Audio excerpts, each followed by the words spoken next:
Hey, welcome to my channel. I thought I'd talk a little bit about this month's knitting and crochet triumphs, but also some of the disasters as well. So firstly, I was going to talk about some of the projects that I think I've done right. So I went into, there's this really posh, expensive shop near me, which I always go into because it's right next to my hairdressers, and I always end up being early for the hairdressers, and I always end up going in there and just looking at all the stuff and being like, oh, it's so beautiful. Would never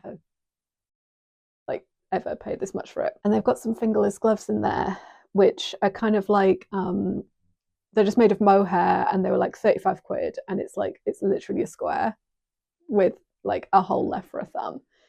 So I went and got some Rowan mode, and I think it's the alpaca, and I made myself some.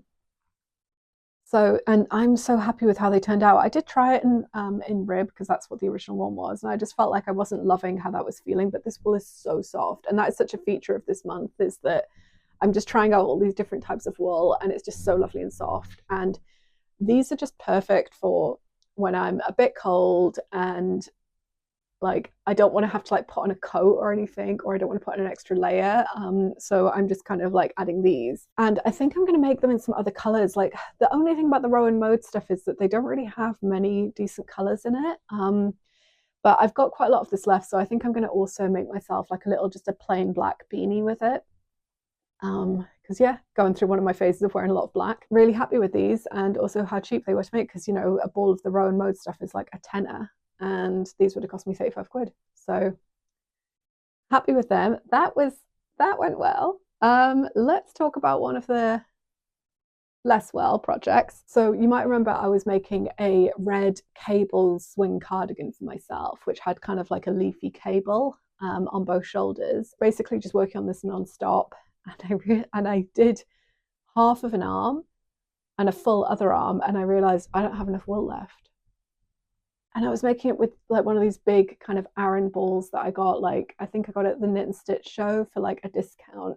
And I just thought, I like this wool and I love this color, but I actually don't think I like it enough to buy a second one of it. So I'm basically going to frog that entire thing, which is about, I would say, 40, 50 hours worth of work, honestly, just in terms of practicing the cabling and stuff and getting it right. And it's also massive. And I'm going to knit this cardigan instead, is my plan for the next month. So I do get to use the wool. But yeah, I'm going to have to frog all of that, which, I mean, it's basically stockinette, so it's not difficult. But yeah, just okay. So another thing that went well is I finished my version of the Vala vest, which here's the paid pattern, but I kind of just did it by eye, like reverse engineered from the photo, and I'm so happy with how it turned out.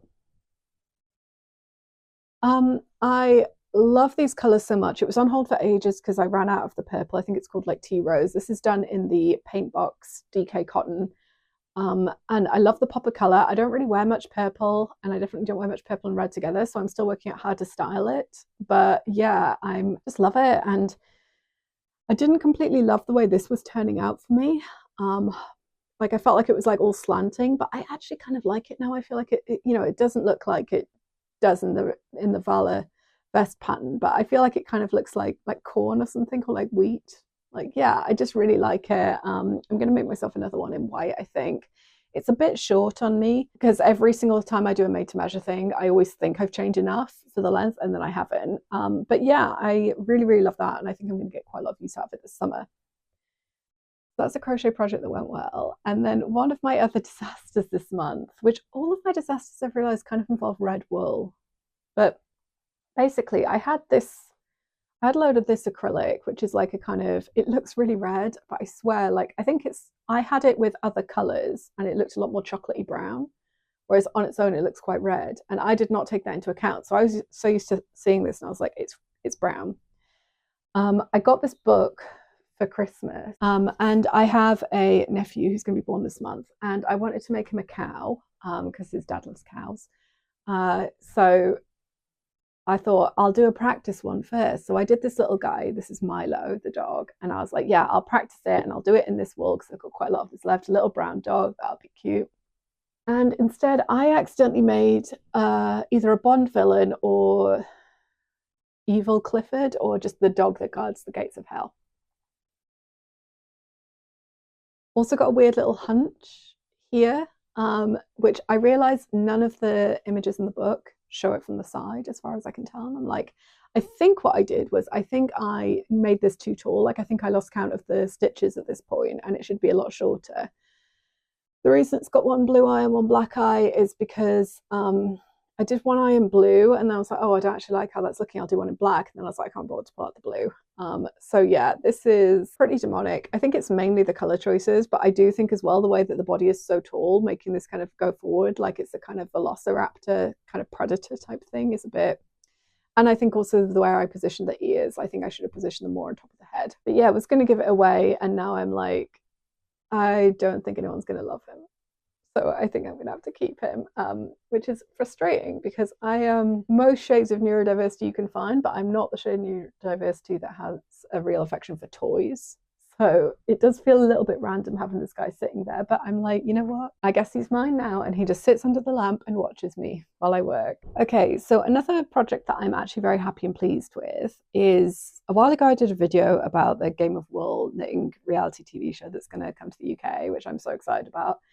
And I realized how low I was marking myself in a lot of the skills. And I thought, you know what, I want to try and get a little bit better at some of these skills. So if when the show's airing, I could maybe like do a little project along the same theme while I'm watching it. And the one I picked was cables. And this is only the second cable thing I ever made. And I'm just so happy with how it's turned out. It's not blocked yet, but look how, I feel like that stitching is really, really even. It's meant to be like a little cowl, but I've kind of been wearing it just as a headband, just to kind of keep my ears warm while I'm walking the dog when I don't want to wear a full-on hat. I'm just very happy with that. I'm very impressed with myself. I did this mainly in the car, not while I was driving, obviously. Yeah, so that's been good. And then I've got one more. So I've had 3 triumphs, 2 disasters, and I've got one more disaster to share with you. My last disaster of the month, which I believe in February I could turn into a triumph. But so another new type of wool that I used this month was, it's called Fable by Yorkshire Spinners, and it's another alpaca wool. And basically, because I was so kind of like happy after finishing this, I was like, I'm going to practice cables more, and I'm going to make every man in my life a cable hat. So I decided to use this pattern, and I'm going to make a video about a lot of the patterns I used to teach myself cabling. And so first of all, let me show you the actual cabling.